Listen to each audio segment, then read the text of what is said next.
Hello, and welcome to Day by Day True Crime Stories, the podcast where we explore a different crime or justice milestone from this day in history.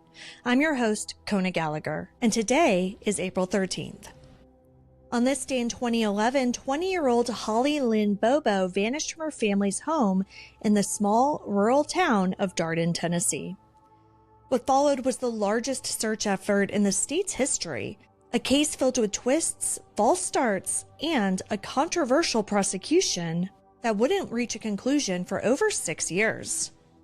Today, we're revisiting the tragic story of Holly Bobo, a young woman with a bright future whose life was stolen on a quiet spring morning. Let's get started.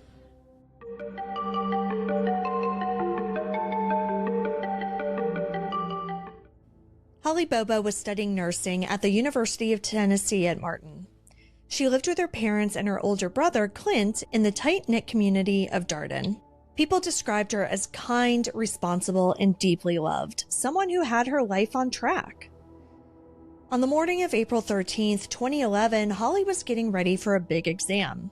She spoke briefly with her boyfriend, Drew Scott, around 7:30 a.m., but not long after, a neighbor heard a scream from the Bobo home. Clint Bobo had just woken up when he looked out the window.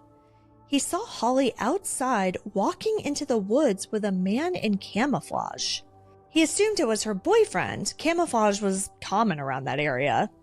But later, when his mother called after the neighbor called with their concerns, Clint went outside and saw a pool of blood near the carport. He called 911. Within just hours of Holly Bobo's disappearance, the search began and it grew fast. But it wasn't just officials combing through the woods. People came from everywhere: friends, church members, neighbors, and complete strangers. Some arrived on foot and others brought ATVs and horses. Helicopters flew overhead and search dogs tracked scents. Every path, every trail, every patch of forest was combed through because no lead felt too small. And in those first hours and days, hope was still very real. Holly hadn't been gone long, and her family clung to the belief that maybe, just maybe, she had been taken but was still alive. The entire community rallied behind them.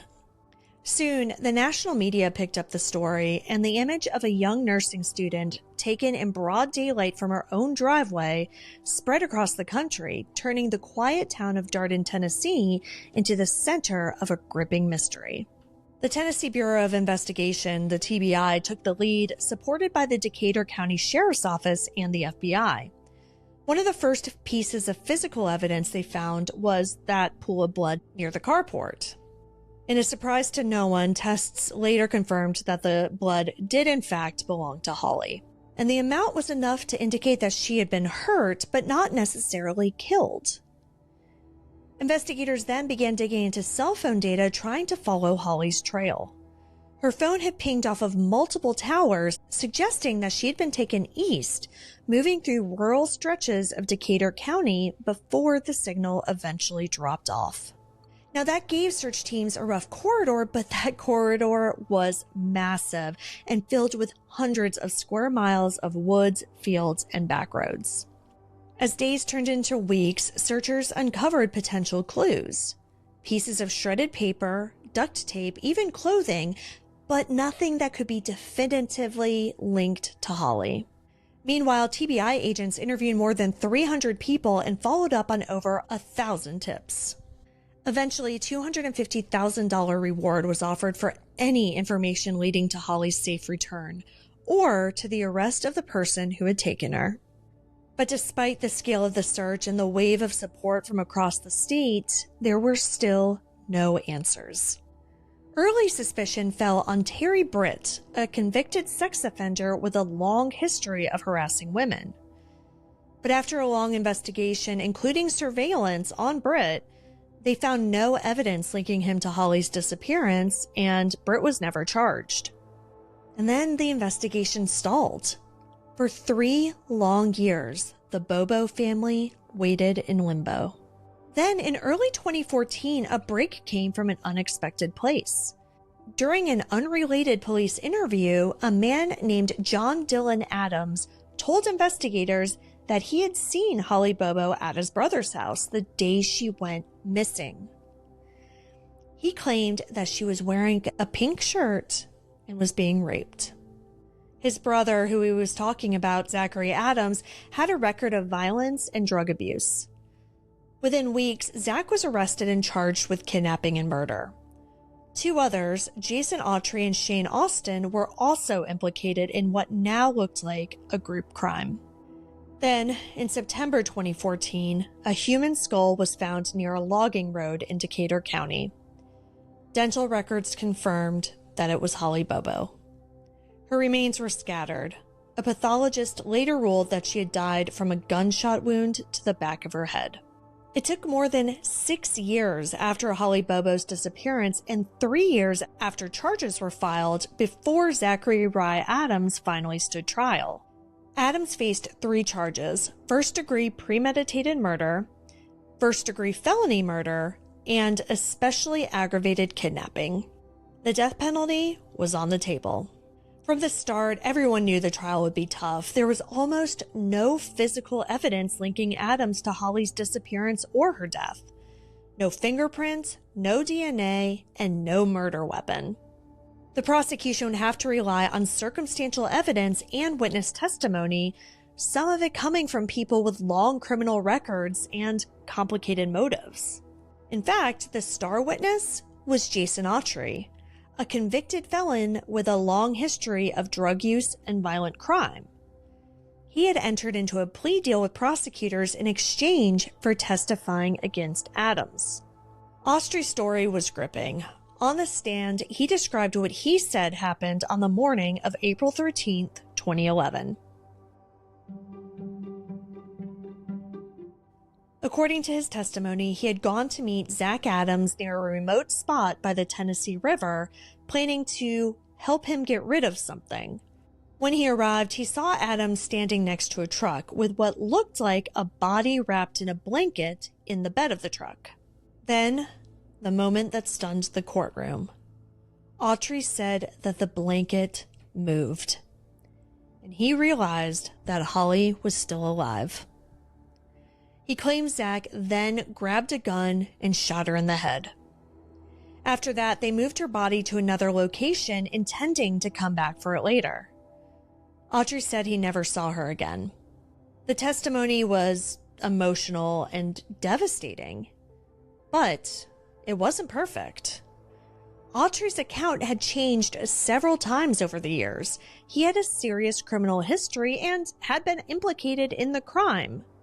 And so, of course, the defense was quick to point out that he had every reason to lie because he was getting a reduced sentence in exchange for his cooperation. The prosecution worked to back up Autry's story with other witness statements, people who said Adams had admitted to killing Holly in casual or drug-fueled conversations. One woman, a former friend, testified that Zach had told her, quote, "You know I killed that bitch," end quote. Another witness, a jailhouse informant, claimed Adams had said, quote, "Holly got what she deserved," end quote. But there were no recordings, no written confessions, and the defense argued that it was all hearsay, rumors, and jailhouse gossip. And they didn't stop there. The defense pointed back to the early days of the investigation, arguing that police had zeroed in on Zach Adams out of desperation and ignored other suspects. Chief among them, Terry Britt, the known sex offender who had been investigated years before. But still, the prosecution stuck to their central point. Jason Autry may have been flawed, but he had first-hand knowledge of Holly's final moments, knowledge only someone involved would have had. The trial lasted for 11 days, and the jury deliberated for a little over 11 hours.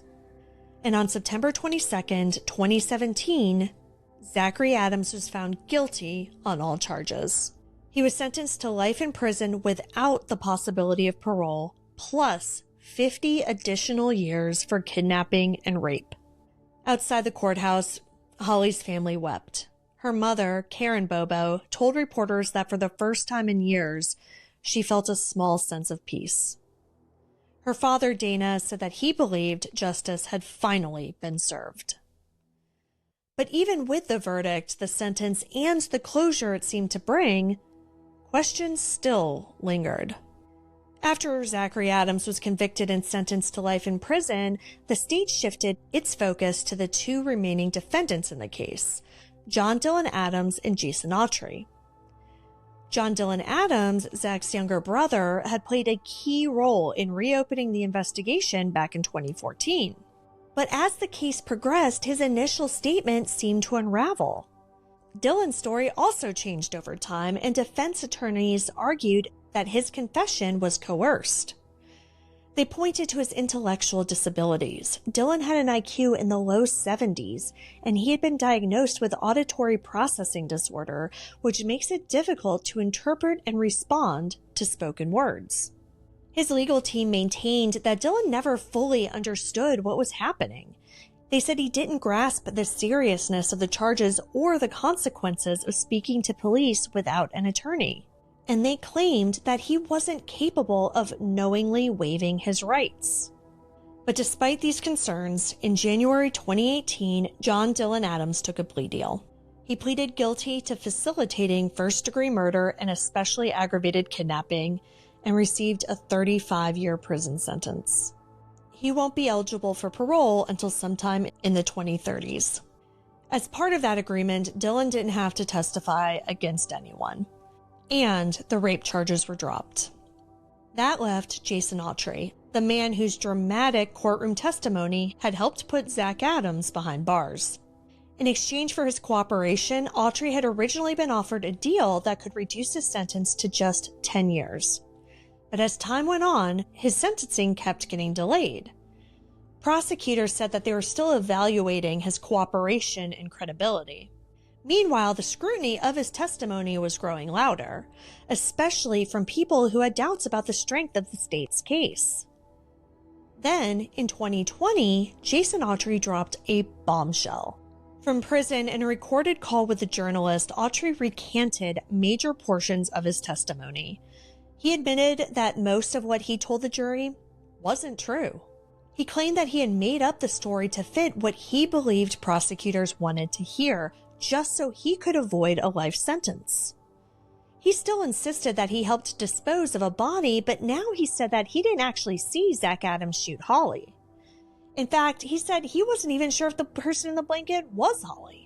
His reversal triggered immediate controversy. Zach Adams' legal team filed for a motion for a new trial, arguing that Autry's confession had been a cornerstone of the state's case. They also pointed to other issues: the lack of physical evidence, the exclusion of alternate suspects like Terry Britt, and the heavy reliance on jailhouse informants. But in 2023, a Tennessee judge denied the motion. The court ruled that even without Autry's testimony, there was still strong enough evidence to uphold the conviction, particularly the statements that Zach Adams himself had allegedly made to friends and inmates over the years. As for Jason Autry, he was quietly released from prison in late 2020. After serving around 7 years, his exit wasn't publicized. Prosecutors stood by their decision, saying that his cooperation had helped secure a conviction and that while his evolving story was troubling, it didn't change the outcome. Still, for many people following the case, the question lingers. If the state's key witness admitted to lying on the stand, then what does that mean for justice? Even now, years later, Holly Bobo's case remains emotionally charged. For some, the right people were held accountable. For others, there's a lingering sense of doubt that the full truth may never have made it into the courtroom. For Holly's family, the pain didn't end with a trial. In 2018, just 1 year after Zach Adams was convicted, her father, Dana Bobo, passed away. Her mother, Karen Bobo, has remained a voice for victims of violent crime and families of the missing. She's worked hard to bring attention to cold cases and continues to fight for better resources for families in crisis. In 2014, Tennessee passed Holly's Law, a bill aimed at expanding the state's DNA database and improving how missing persons cases are handled. It's one of the few lasting reforms that have come out of the years-long investigation. Thank you for joining me on today's episode of Day by Day True Crime Stories. If Holly's story resonated with you, please subscribe, rate, and review the podcast. It'll help us grow. And be sure to join me here again tomorrow as we explore another significant event in true crime history. Until then, stay safe and remember that behind every headline is a life worth remembering. Day by Day, True Crime Stories is a Little Monster production. Hey, you can do it!